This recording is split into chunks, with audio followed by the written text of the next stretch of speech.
Aditya Zoni ogah dicerai, bakal pertahankan rumah tangga dengan Yasmin Oh. Adik Amar Zoni, Aditya Zoni mengaku masih ingin mempertahankan rumah tangganya. Bahkan, Aditya Zoni juga berharap permasalahannya dengan sang istri, Yasmin Oh, bisa dibantu oleh mediator. Mungkin saat mediasi, barangkali bisa diarahkan ke sana.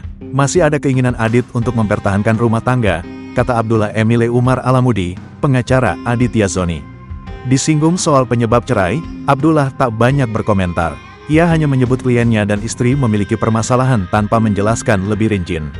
Namun pengacara Aditya Zoni ini menambahkan permasalahan tersebut tak sepenuhnya salah kliennya. Menurutnya, ada juga andil Yasmin Oh yang membuat mereka berselisih.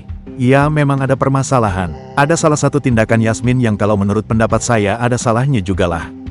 Jadi bukan 100% kesalahan Adit, imbuhnya.